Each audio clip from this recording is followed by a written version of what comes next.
We're checking the hellebores today on Pots and Trowels, and that's brought to you with the support of King Seeds and Cobra Garden.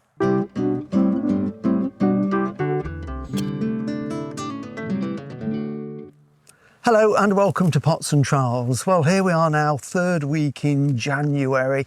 It's pretty cold, and regular viewers of Pots and Trowels will know that Jill and I have been away to Australia for a few weeks, and you can see those videos, of course, if you go onto YouTube and check for them. But we're back to much colder weather. We've had quite a lot of frost over the last few weeks. The ground has now thawed, but everything is dormant, and we've got some grey skies. So lots to do in the garden, but for a lot of the work, it's just a little bit too early. I don't want to be cutting down things like the Hackner clovers. I'm going to leave those for a little bit longer because I quite like to see that sort of foxy red grass blowing around. But there's herbaceous perennials. We've got some salvias there and old Camilla that all need cutting down, and I'll probably wait until about mid-February to do that. But one of the things that I do want to do now is the hellebore, and through the borders we've got them dotted around, and they're just starting to establish. They've been planted almost 2 years now, and what I want to do at this time of the year is just give them a quick tidy up. So if I just grab that trunk there,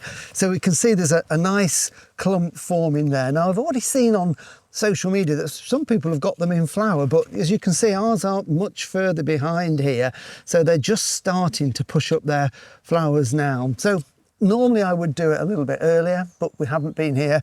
I'm going to do it now, and it won't make any difference if you haven't done it. Do it as soon as you can. And what I'm going to do is take off all the old leaves. So all these leaves that have flopped down to the ground are last year's leaves, and we can see in the centre we've got the new leaves and some what's going to be lovely flowers that will be out in a few weeks' time. So with a pair of secateurs, I am literally just going to snip them right the way back to the centre of the clump, and we do that for two reasons. One is it makes them look tidier and neater, and it then diverts the energy down to this and encourages them to grow, so we get that lovely flush of new growth.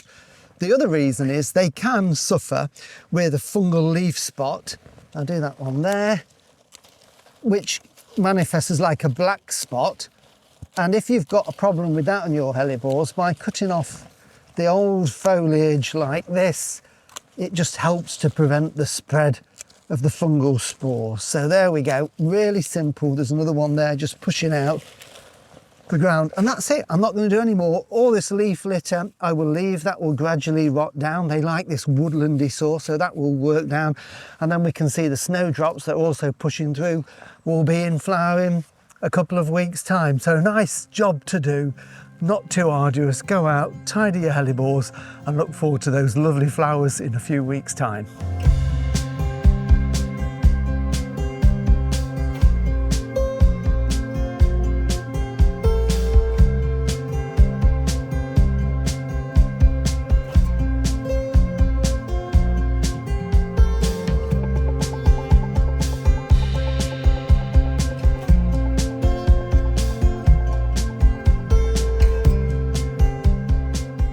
Thank you for watching Pots and Trowels. What I'm going to do with all this old foliage now is just chop it up really finely, and that can be added onto the compost heap. Next week, we're going to be starting to force the rhubarb, so we'll see you then. Bye.